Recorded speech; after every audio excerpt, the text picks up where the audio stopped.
Gruesome Magazine. Hello, once again. I am your host, Rock Rod, and this is Gruesome Magazine, where we review the very latest in streaming and video on demand horror movies. Each week, my co hosts Jeff Moore, Crystal Cleveland, Dave Dreyer, and I will take a look at various spooky, scary, and gory genre offerings. Tonight, we're going to be looking at Impetigore, which is coming to Shudder on the 23rd of July. So let's introduce the Grue-Crew, shall we? Starting off with Jeff Moore. Jeff, how you doing, bud? I'm doing excellent. How are you? Doing good. Did you like your journey overseas? Yes. Yes. I'm not giving you any non sequiturs today. Not gonna. You're just not filling. I will say this though: nobody goes to the theater anymore because it's too crowded. No, that's not right because they're not open. Never mind. You've got me very confused, and that might be the thing tonight. That's a Yogi Berra quote. Nobody goes to the ballpark anymore. It's too crowded. Oh, okay. All right. Yeah, that one. So. Ooh, mine too. All right. Also joining us this week is Crystal Cleveland, the Living Dead Girl. Crystal, how you doing? I'm good. Just ready. Ready to talk about Impetigore. Who do you have with you there? Crystal? Oh, okay. See my little superstar. What? Yeah. Okay, not in front of the fan. No. Isn't he sweet? He's little like Oliver. Baby. Yeah, look at him. We'll have to get his opinion what he thought of the movie as well. All right. Also joining us is Dave Dreyer. Dave, how you doing, bud? Hey now, how you doing? I'm doing good. We got some feedback this week that really kind of blew me away. That somebody had been watching us on H&R, not here on Gruesome, but on Gruesome as well. But H&R since 2013, since we started. Wow, that's so awesome. That's nice. Yeah. That's a shame they don't have anything better to do with their life. Well, there might be that too, but it was quite interesting. All right, so what we're here tonight to do is talk about Impetigore. This is a film that is going to be debuting on Shudder Thursday, July 23rd. This is the details. Really interesting poster there with little versions of people in our eyeballs. Not sure what's going on, but that's the theme tonight. All right, it is directed by Joko Anwar. The cast includes Tara Basro, Ario, Bayu, and Marissa and Anita. It is the synopsis goes: Maya and her best friend Dini try to survive in a city without a family. She realizes that she might inherit a property from her rich family. Maya returns to the village with Dini, and unaware of the danger that awaits her. Danger it is. And so a little background.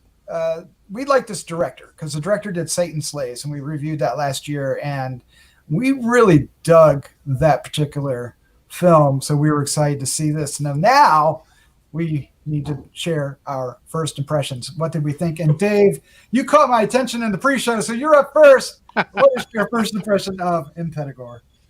Well, as everyone who knows, listens knows, I notoriously do not do well with these foreign films, especially when they're subtitled. But there have been some peaches in there. Impetigore is not one of them. This movie for me was just an absolute mess. Where's this film from? Is it Japanese? Is it Indonesia? Indonesia. Okay.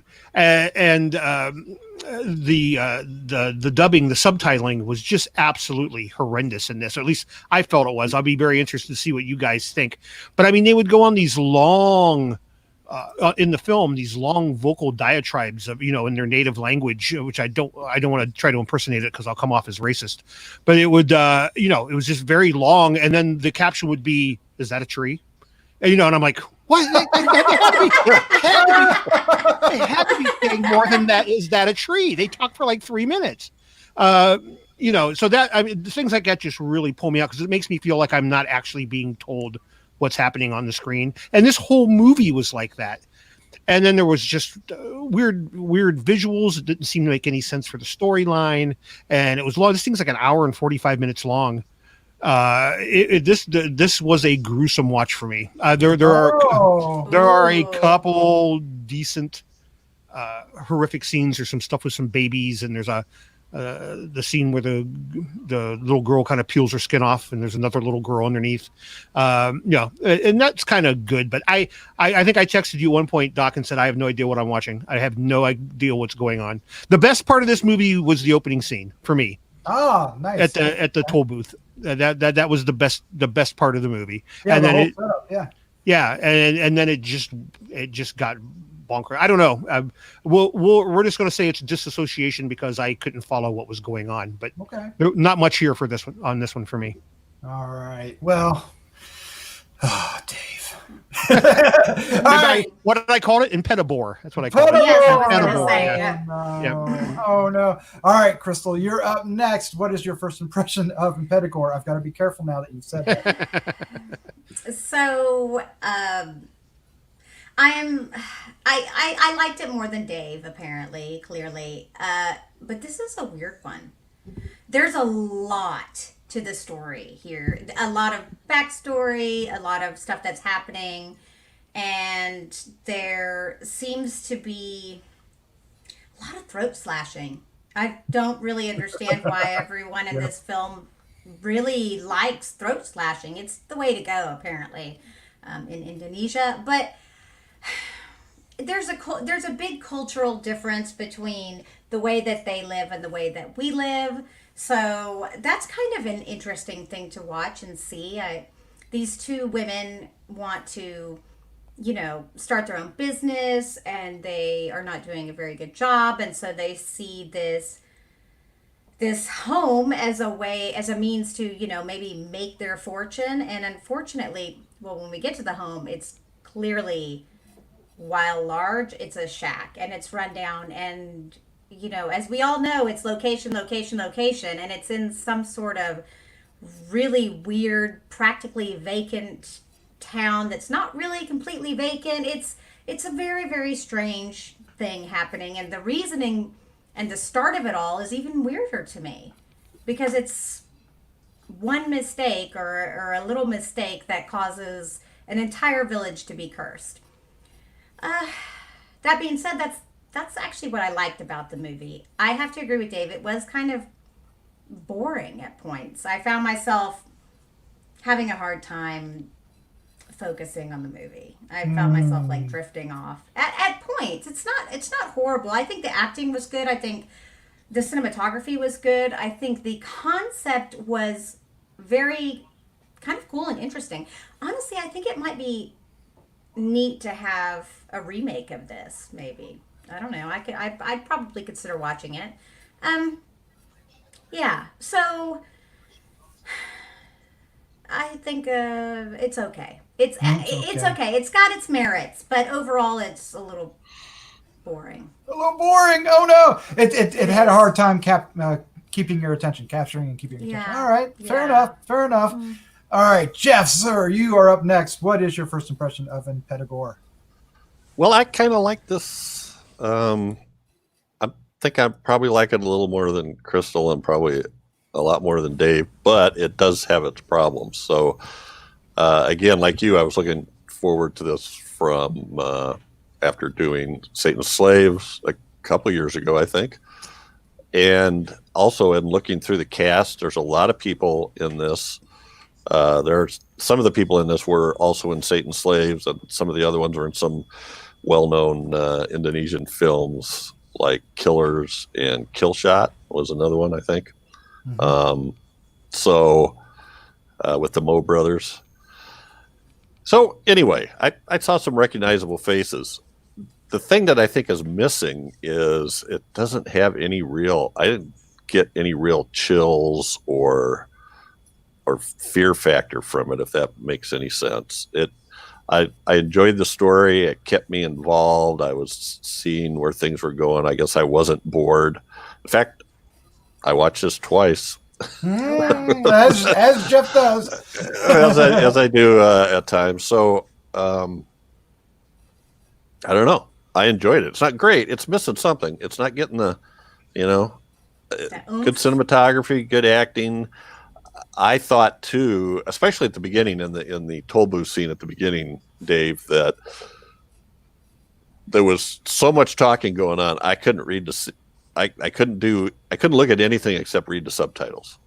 Yeah, because I was going so fast to catch up. So maybe I'm a slow reader, but later on it tailed off. But anyway, I enjoyed it. I like that whole atmosphere. Wow, it was dense. Wasn't there? There were scenes like literally in houses that looked like they were in a steamy jungle. It was very humid and kind of misty or foggy. And so I kind of got that. I kind of got the claustrophobic feeling of the forest that they were in, or the surrounding foliage was kind of overgrowing everything. And I'm totally with Crystal. It's what's kind of neat to me is seeing these other cultures, because they were talking about how rich they would be from inheriting this big old rundown house. That, boy, I don't know. It's so sad. Maybe that probably doesn't take as much. What's rich? I guess rich. Yeah. I hope that didn't sound derogatory or anything. That's why I find it very interesting with the culture. Mm-hmm. Yeah, I do too. That's what's fascinating with the culture. It's you see the big gap. You see how lucky we are. Well, even into the story itself, between them being in the city, in like a 1-bedroom apartment sharing, to coming out to the wherever they had to go basically on a dirt road, being horse-drawn, or on a motorcycle. It wasn't. Well, that whole thing about the puppet master and the shadow puppets too was kind of cool. That's how they entertain themselves. Yeah. They don't have televisions. It's like, so them having cell phones is a big deal. Wow. Yeah, when they first called the guy a puppet master, I was like, ooh. What does that mean? So he can control everybody. No, he's literally a puppet master. I know. And that just shows you. And once I discovered that they're actually talking about the shadow puppets, I was like, culture. But what are the puppets made of? Well, that's a thing. That's a thing. And that may be a little bit more about the curse than the single mistake. There's a lot going on. I didn't say it. No. I like this a lot more than you guys. Now, a lot is, not tremendously amount more. It's not going to be like on my top 10 for the year, but I really got into this. I enjoyed the scenery, the context of it, the whole idea of this curse that they're dealing with, the characters. I liked the two friends and their relationship. I liked the there's a secret about the village that kind of unravels as you go along pretty quickly. And that was fascinating. Like, oh, you guys are in a lot of trouble. and there's some surprises. There's some ghostly supernatural elements kind of woven in as well.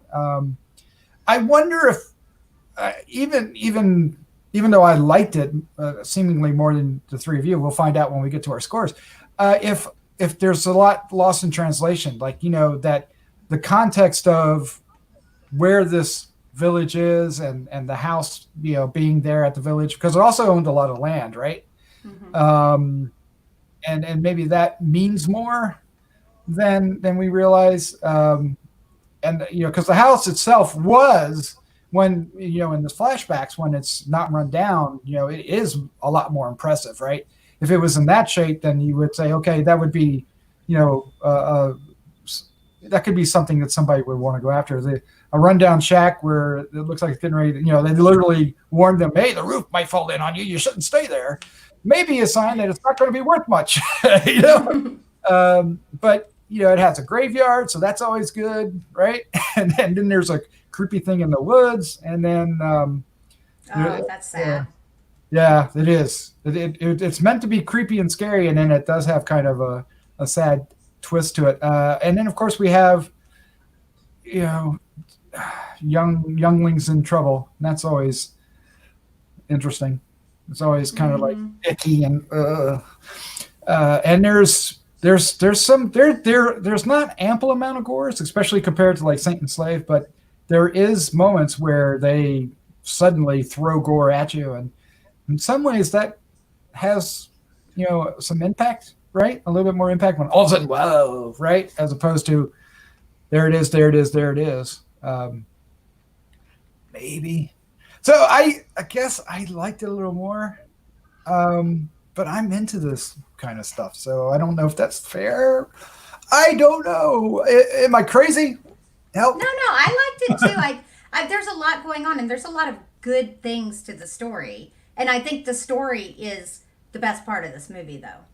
Honestly, is the story and what's all behind it, and how this is all happening, and like you mentioned, there's a lot to it, ghosties and witches essentially, or yeah, basically Satan worshiping, or I don't know. I mean, I guess it's really there's skinning and stuff and creepy puppets. Yeah, creepy like puppets, you said. creepy Yeah, puppets. there's all kinds of stuff that's going on with the movie, and that should have been enough to keep my attention, though.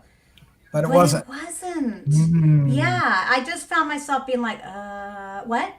Oh yeah, that's cool. What? Oh, okay, that's okay. Well, could you relate to the two leads? The girl. I loved them. I Okay. thought they were fantastic. I felt like their relationship seemed very truthful and honest, and I thought it was really cute how the one girl pretended to be the other, and I felt like she was a true friend and was really trying to help her, and I valued their relation. I liked several of the characters in the movie too, so I wish I could more accurately pinpoint what exactly it was about the story. Maybe it was that it was a lot of exposition, and then I don't know. It just didn't. It wasn't delivering for me, because I liked the shaman of the village, or the puppet master of the village, and Yeah. I really liked the wife of the one that helps her. She was a fantastic character. I loved her whole Yes. her whole being. She was a good person, and she was trying to do the right thing the whole time, even after she found out. Like she was really trying to be above the village, and I just appreciated her character. So there's a lot to it, and it's just I think there's going to be a lot of people out there who may just absolutely love this. It may be something that just gets to you, but for me, it just felt a little dry.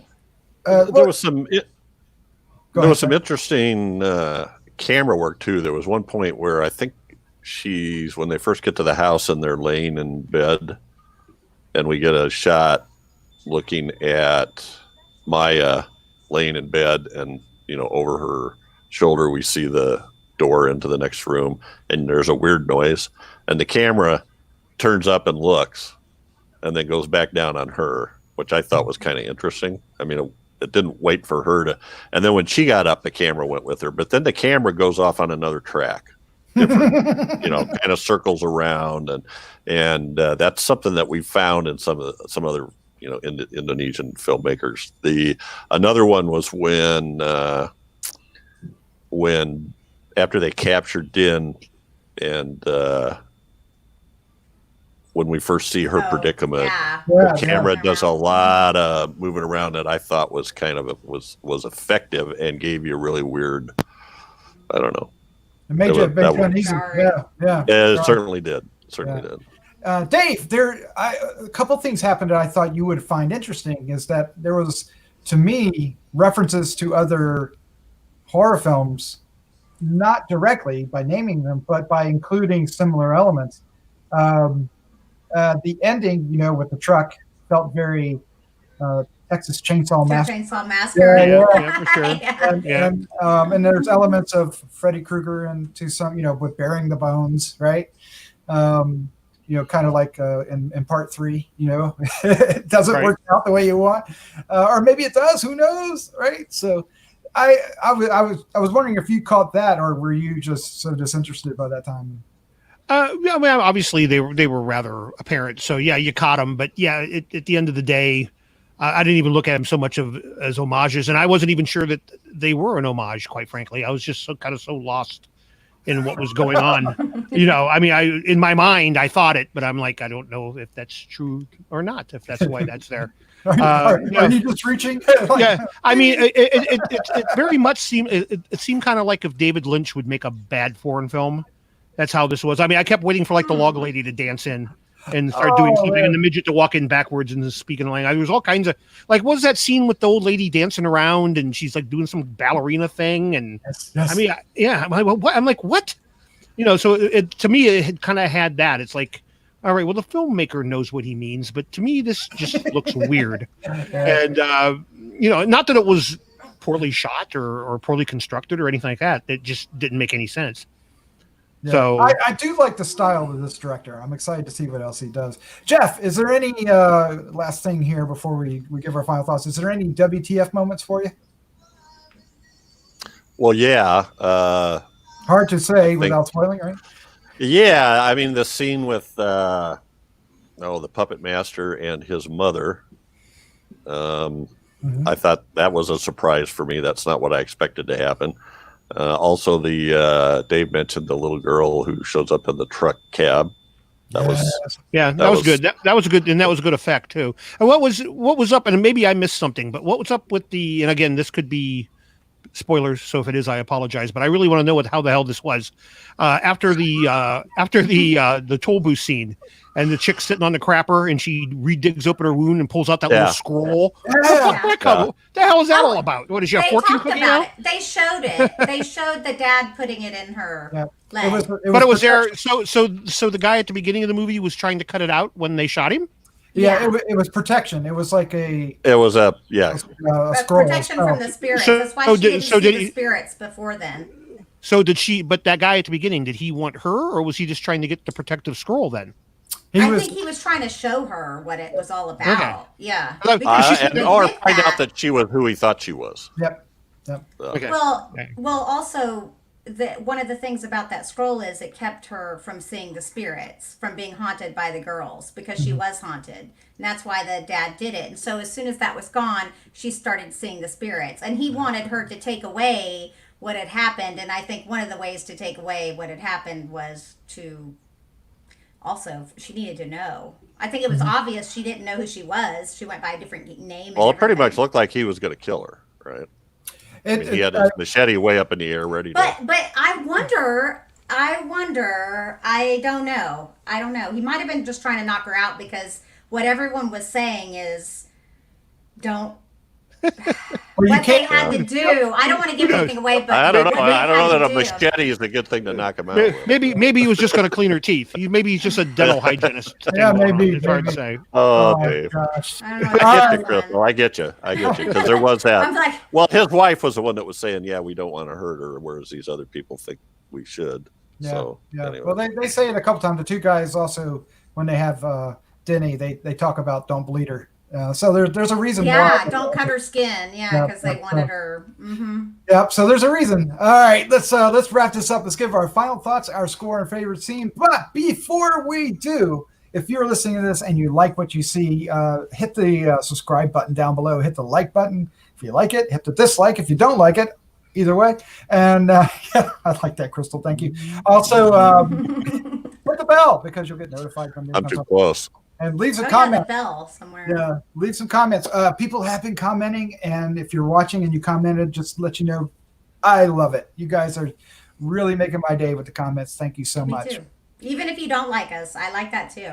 Yeah, that's really fun, actually. All right, Dave, you're up for your final thoughts, your score, favorite scene.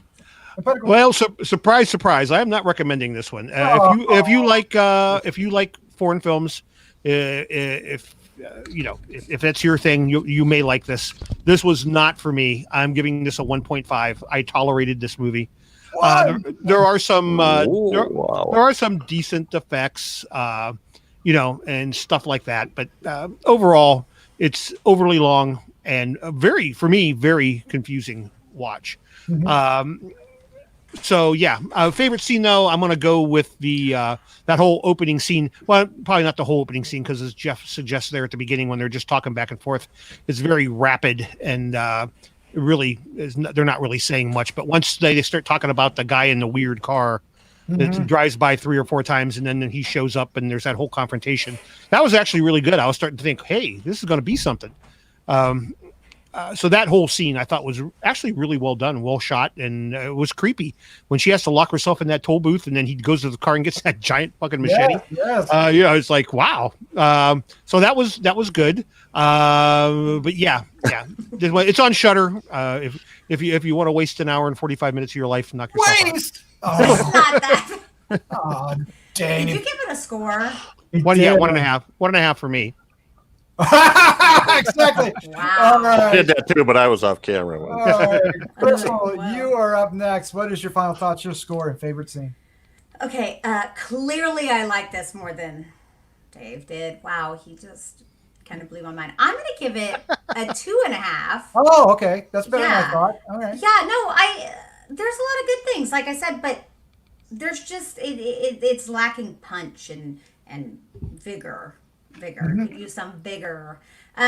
There's a lot of throat slashing scenes that I could choose from. Whoa!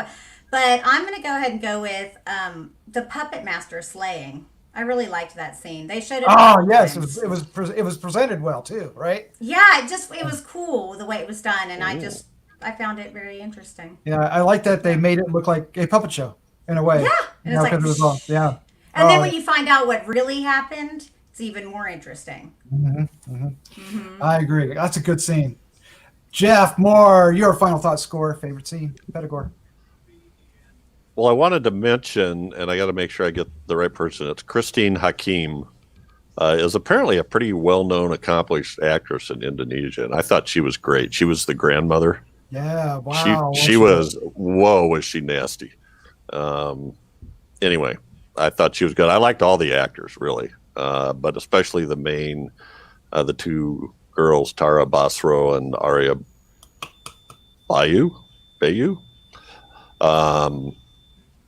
And oh no, that was Key Saptadi. I'm sorry, and Marissa Anita, but I liked him too. So those were all, and then Asmara Abigail, who played Rati, the woman that helped out Maya.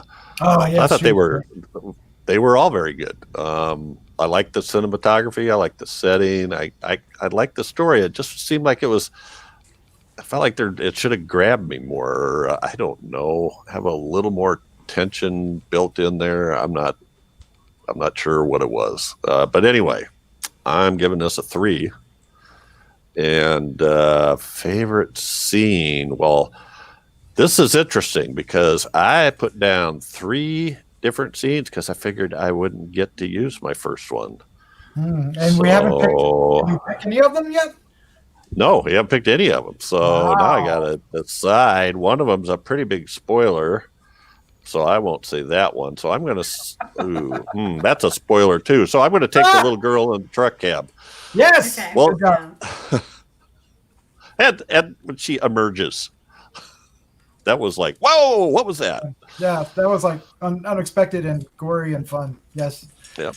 Yes, I like it. That was shades of like Haunting of Hill House, right? So kind of with the never mind.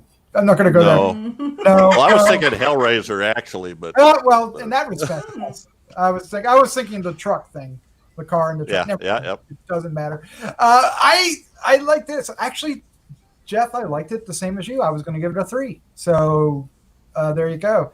I enjoyed it. For me, it was almost what I was expecting. I felt like it didn't quite deliver what I wanted compared to Satan's Slaves, which was another bizarre film that he did, and this one almost feels like the film that should have led into that. As far as grabbing your attention, it's not a step forward. It's not necessarily a step backward for me, but yeah. So I mean, I see what you guys are talking about with that it's not as engaging, it's not as gripping. But at the same time, it has a really interesting, characters that they have something to deal with. I think what is missing is is there really an arc, right? There isn't really an arc for our characters, and I think that may be what isn't Maybe grabbing. that's what it is. Yeah. They just kind of experience this thing. I don't know if they change much. But anyway, so 3 was my score. My favorite scene is going to be. And I'm going to try to dance around it without spoiling it. Dini's in trouble. and she's tied up. And they're debating on what to do with her, which is not going to be pleasant. And in comes another character who you think is going to stop the proceedings. And that's not what happens. And it was like, oh, okay. Okay. Whoops. That actually happens twice in that scene, at least for me. Yeah, it kind of does. It to me, I wasn't really expecting, that kind of thing to happen so quick in the story. So, yeah. And she ends up making another friend. So. Oh my god! All right, that was good. Horrible. That's horrible. You're a horrible person. No, I'm not. I'm just kidding. I'm just kidding. All right. Well, Impetigore is playing on Shudder beginning July 23rd. So about the time you're watching this or listening to it. Oh, yeah. So thank you for joining us. I love this, doing it this way. I hope everybody is enjoying watching it on YouTube and still listening to on the podcast feed. Let us know if how things are going for you. Please. In regards to that, Dave, Jeff, Crystal, thank you for joining me tonight. Thanks for Thank having you, us. Doc. Thank you. All right, and with that, let's say good night. Good night. Good night.